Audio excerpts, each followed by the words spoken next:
This is a special three-part interview with super collector Marshall Fogel. He owns the highest graded PSA 10 1952 Mickey Mantle card, probably a $25 million card, among other things in his over $200 million collection.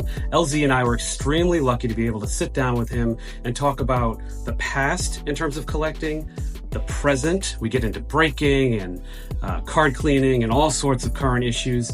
And we also talk about the future and get some life advice from him as well, because he's just been super successful. One funny note, we recorded this episode and at the end realized the record button wasn't hit. So good news is we had somebody filming in 4K on location, but the audio for this episode was literally taken from the cell phone on the table we were using to communicate with Marshall. So I gussied it up. It should be okay. I put captions underneath and everything so you guys can follow along with the questions. But this is the best interview I've ever done in my entire life, in my opinion, and I think you guys will really enjoy them. Again, these are special episodes. We dropped the first one today. The next one will be next Sunday, and then the last one will be the following Sunday. Enjoy, everyone. We have an absolute legend on the show today, everybody. We have Marshall Fogel, who is just, again, a legend in the collectible space. Me and Nick both think, and Marshall will probably tell us today, I'm sure, that we think he's got the greatest baseball collection in the world. And I'm saying cards, bats, balls, gloves, jerseys, photos. It goes on and on and on. And I know he collects a lot of other things as well.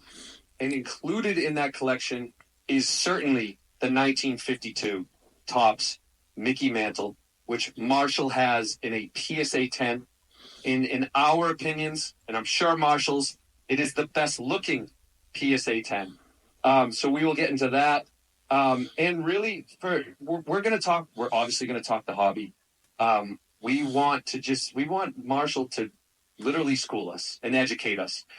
Tips, tricks about the hobby, lessons learned from Marshall over the years about the hobby, and really just talk about life, because Marshall has a lot of great stories, and we're hoping that he'll share many of them with us today. So Marshall, welcome to the show. We're very happy to have you.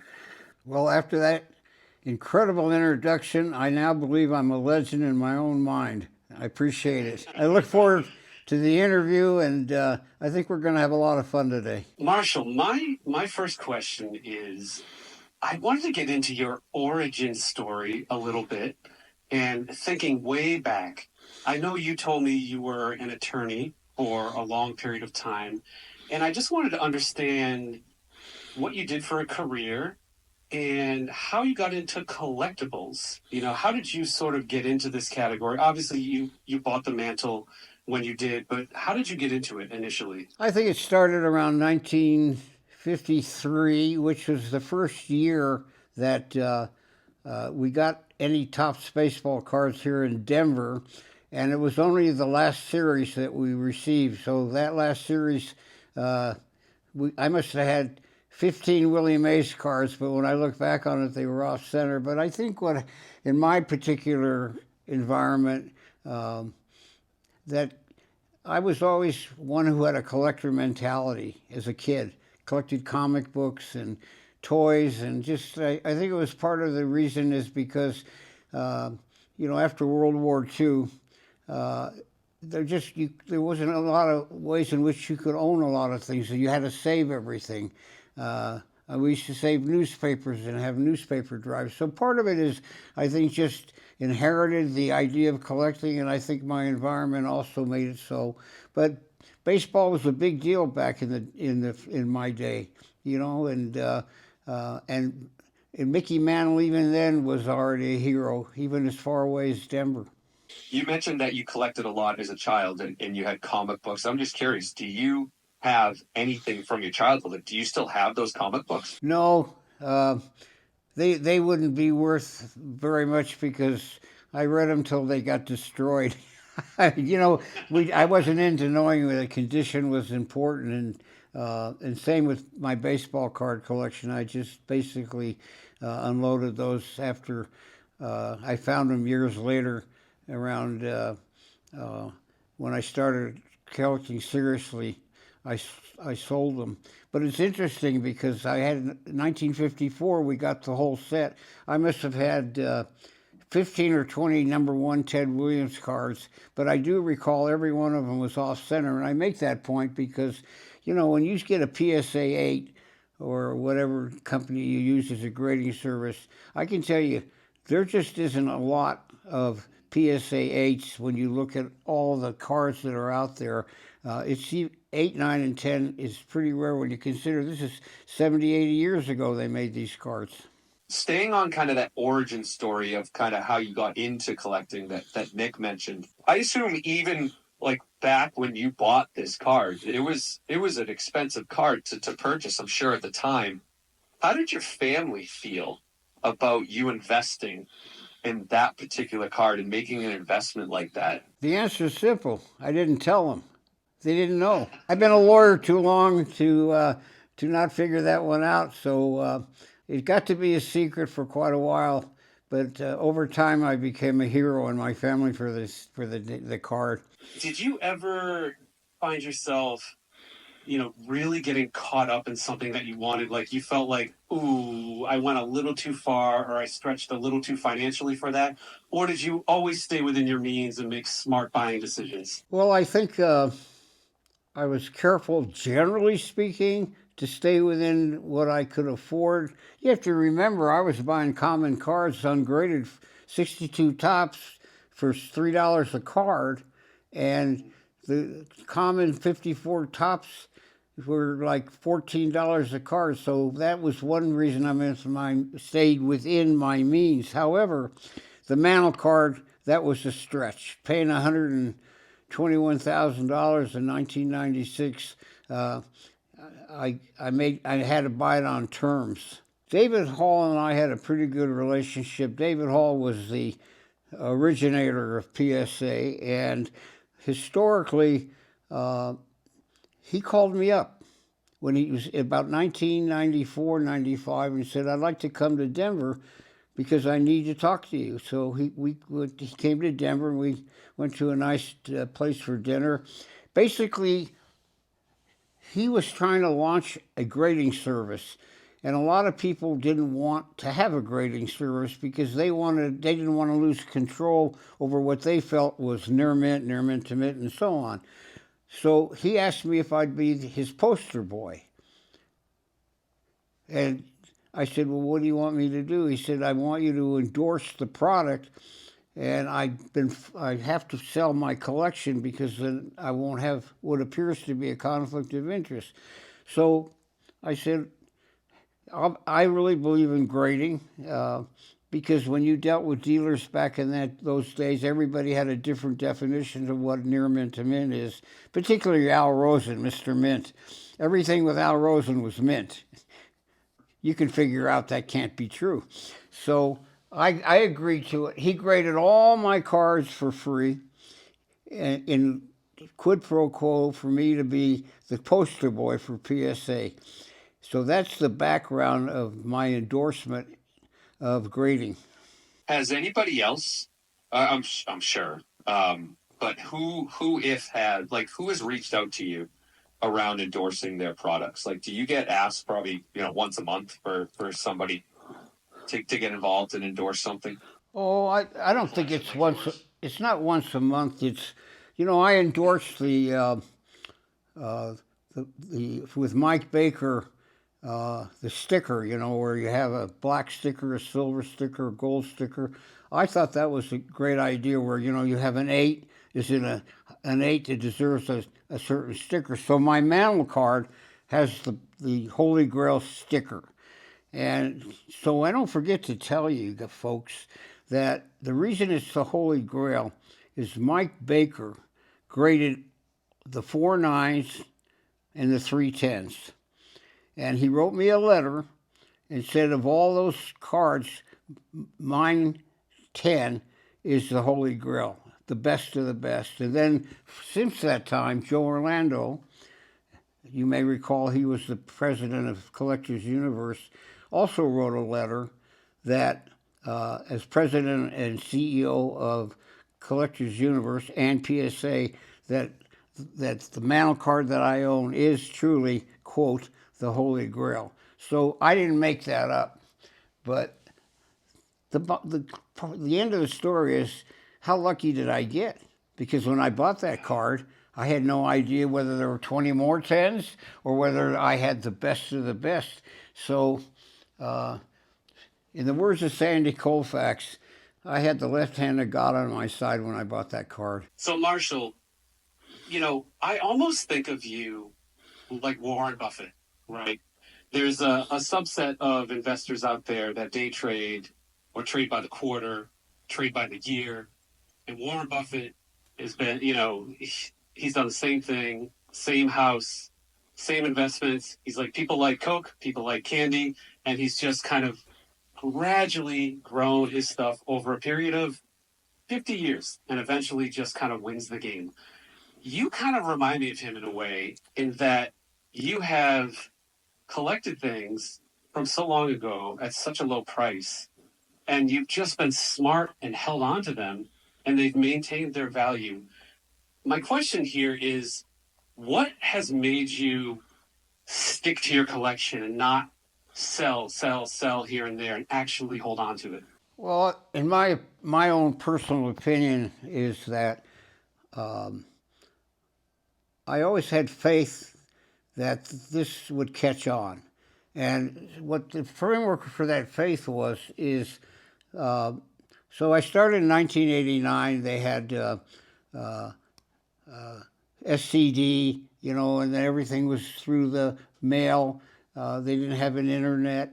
And I think there are two people that launched, in my opinion, this multi-billion-dollar industry, and I knew him very well, and still, I knew Al Rosen is like my own brother, and Bill Maestro was my mentor, and to be fair, they are the pioneers, the so-called the discoverers to make. If it wasn't for those two fellas, this wouldn't be worth anything.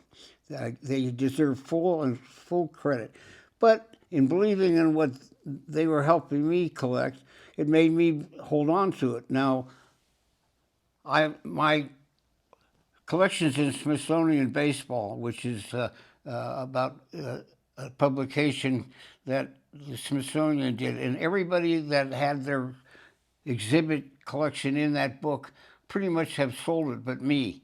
So to get to the answer is that I always believed, even though there were low points in the early 90s and late 90s, that someday this would take off. Did I ever think it would be like this? No, I did not. It's called luck. Yeah, right. There's always an element of luck, so I'm glad that at least we all admit it when it happens. Yeah, luck and foresight. Yeah, no, that's. So I'm very curious about this Smithsonian collection, and even just your collection in general. Like, again, when I opened, I talked around how it's not just the Mantle card, right? Your collection is expansive, and it's everything. So can you just describe to our listeners, like, what your collection actually is, what it entails? First of all, there's a standard for the way I collect. A lot of people say, especially collecting memorabilia, they use the unscientific way of collecting. If it isn't A, B, C, it has to be real. That's not science, and a lot of these LOAs use that rule of exclusion, which is very faulty. So the first thing you have to establish is what do you collect that you know is real? That's number one. So I always say, is it probably correct? In other words, is it beyond a reasonable doubt? Just like in the law, it is an LOA and the item itself proved to me beyond a reasonable doubt that it's probably real. So that means it's got to be, in layman's terms, 80% minimum that it's real. So that's the standard I use. The way I collect was horizontally, not vertically. So to give you an example of a vertical collector, they might collect everything that's Brooklyn Dodgers. Well, pretty soon, you're collecting stuff that isn't even relevant as you dug too deep. I always wanted to skim the top. And back in the day when there was no one else but me and a few other guys writing the checks, it was like a candy store. That's the best way to say it. I could go in the candy store and say, I want this, I want that, because nobody else was collecting it. So that brings us to the next step. I used to stay at the head of the game. So I collected photographs when nobody cared.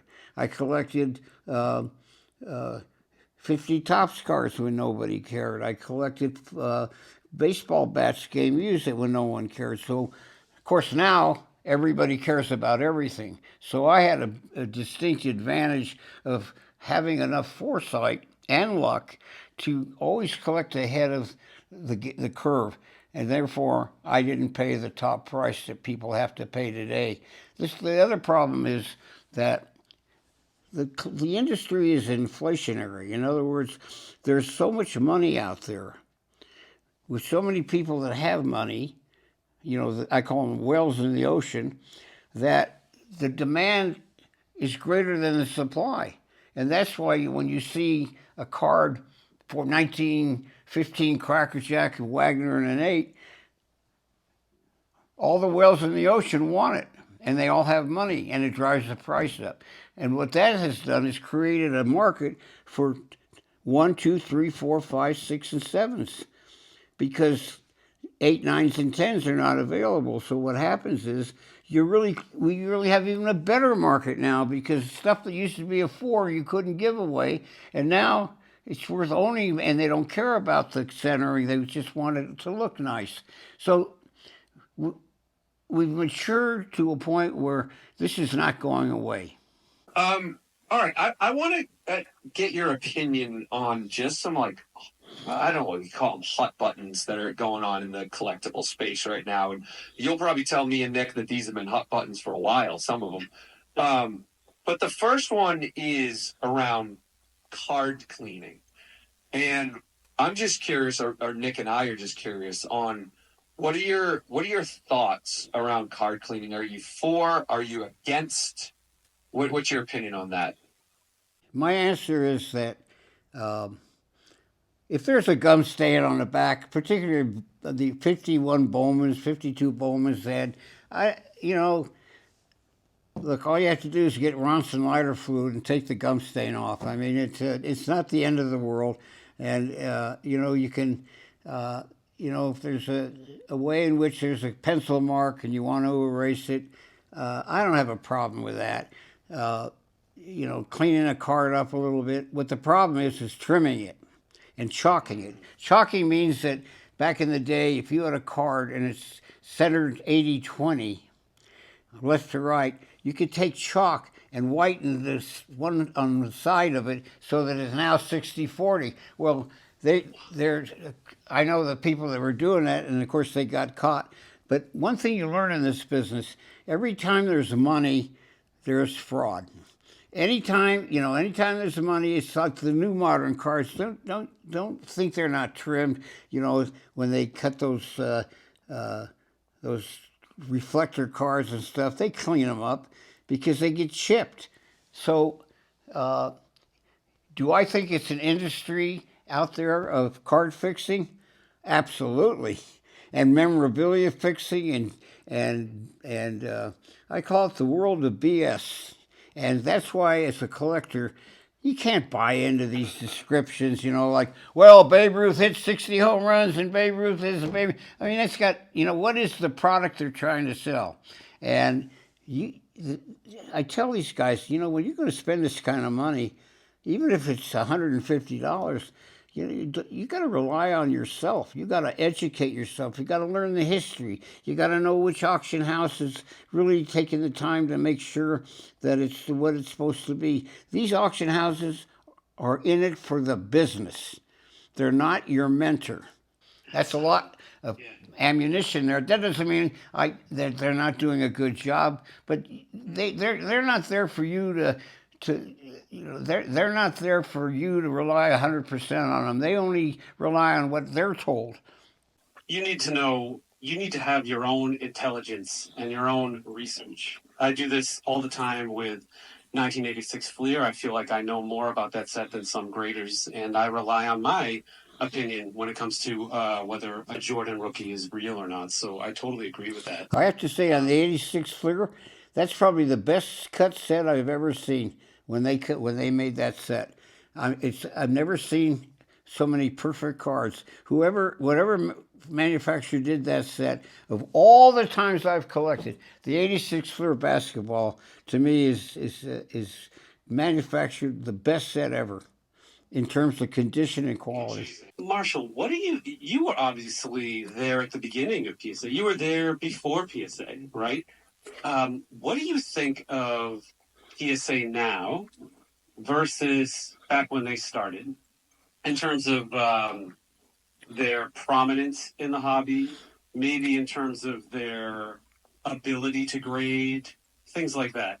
Are there any differences, or are they the same? Well, when they first started grading cards, they had Mike Baker and maybe a couple other people. There was only one or two people grading these cards. And so Mike Baker, who has the sticker business, he kind of invented the initial standards for grading 1 through 10. And this is prior to the half grades, which came later on. So over time, Collector's Universe has created from one or two graders. I bet they got over 150. So what does that mean? If you line up 150 people and you give them, they're not all going to agree on what an 8, 9, and 10 or 7 is. So the way it works is grader number 1 looks at the card and he may give it a 7. Then it goes to the grader number 2, who doesn't know what grader number 1 is put down. And if he says 7, then it's a 7. If he says it's a 6 and there's a disagreement, it goes to a third grader and then he breaks the tie. So then it's come to a point where who's going to grade Pokemon and who's going to grade Mars, the Mars cards, or the Three Stooges, or the 54 Topps. So what they've done is they specialized it. So if you get a Mantle card, 52, it's going to go to the top grader, because it's expensive. So they have specialties within the grading service. So that explains the evolution of PSA. Who are they today? All right, well, that finishes up the first part of Marshall's episode, Nick. And let's take some time to actually recap on everything he just talked about. I feel like we're going to continually get schooled during this episode, but there was a lot here to unpack. This was a meaty part 1 of our interview with Marshall. Where's your head at? What are you thinking? Yeah, well, first, before we dive in, so this is part 1. Part 2 is going to be next Sunday, and part 3 will be the following Sunday. So make sure you check them both out. Man, this was deep. A lot of stuff here. I always love when successful people admit that there's a lucky element to their success, because there really is. I've 100%. been successful in business, and I've recognized like 5 or 6 points in time that it was literally like a dice roll or just something very serendipitous happened. And so he openly said, like, did I expect this to, get to 25 million or be this thing? He's like, no, I got lucky. So that's cool. He's like more human for saying that. Definitely humble for saying it, but I'm a big fan of you create your own luck. Sure. And yeah, sure. Did he know that inflation was going to go crazy like it has today? No. But, his story that he talks about around like basically helping PSA like create their business, like he had something to do with that. Right. And because of that, he impacted the value of his collection. So he did, in a way, if I were to divvy it up I'm gonna give Marshall, I don't know, probably less than half, but you know, I'll give him 45% of this was not luck and just some things that he did on his own and Right curated on. the market a bit. You know, Yeah. the other thing, just putting my business owner hat on, or like financial success, right? Like it's a good lesson for people. What did Marshall do? He got approached by PSA. Did he take the phone call or did he not take the phone call, right? He took the phone call. He Hmm. took the meeting. He had the dinner. And as a result of that, they said, "Hey, do you want to be our poster boy?" Let me tell everybody in the audience, the answer is always yes if you want to be the poster boy. Because Absolutely. the benefits he got from that were like, oh, we're going to grade everything for free. And he's a made man. Like he's stamped. Boom. Hmm. And, you know, there's going to be favors and all kinds of stuff. And it's great. Like good for him. And it, like, if you're in business, go get that first client for free that stands out, you know, go like make that connection or something like that, you know, because it matters. It matters a lot. He was in the right place, right time, had a great collection. And I thought that was pretty cool too. Hmm. Yeah, being in the right place at the right time is absolutely huge. And you can only do that if you just jump at every opportunity. Put yourself out there. Go network. Go talk to people. Right.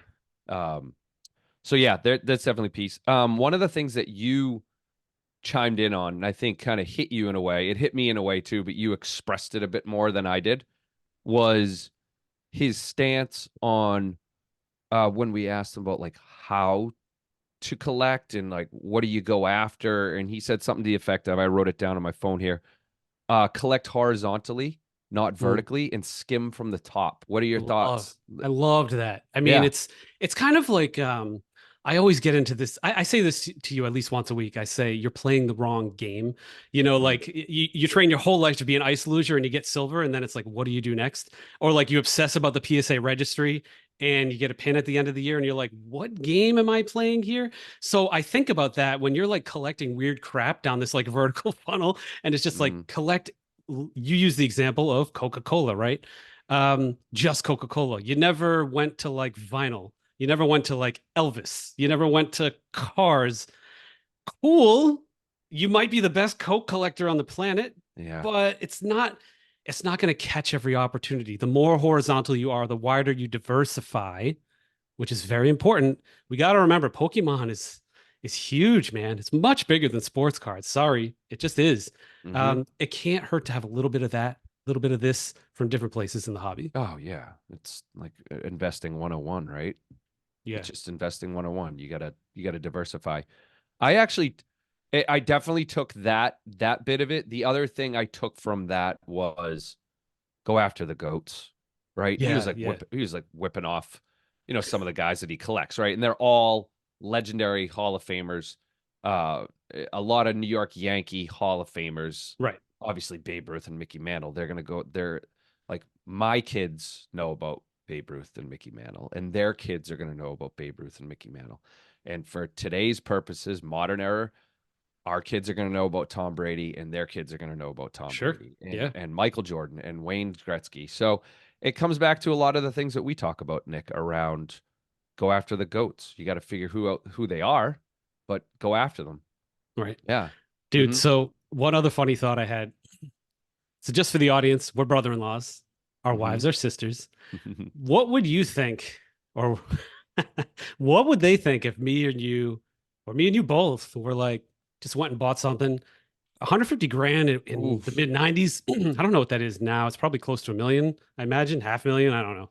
Yeah. We just went and like bought something. He's like, and I point blast asked him, what did your wife think? He goes, Yeah. I didn't tell her. I didn't tell her.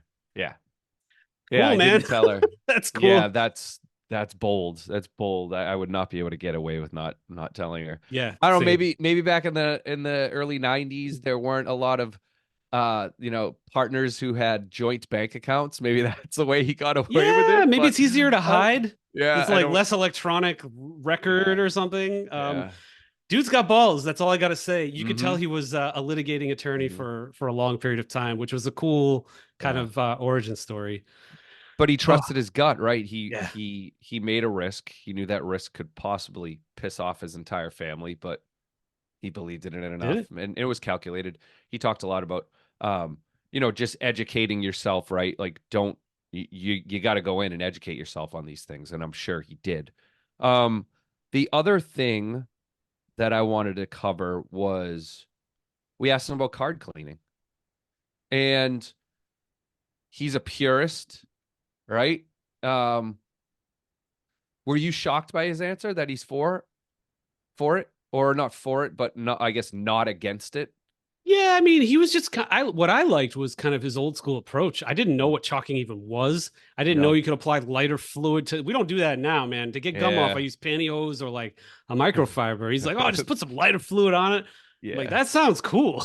I have a feeling PSA would be able to sniff out lighter fluid all over your Yeah, what I card. want to do is I want to get some of the cards that he did that to, like in the 50s and 60s, and now it's been 60 years. Let's see what they look Yeah. like. See how Right? yeah, Let's see take what a they look look. like. Oh Yeah. man, I don't know. This whole card cleaning thing is just people are just so passionate. It's almost like religious zealousy on both sides.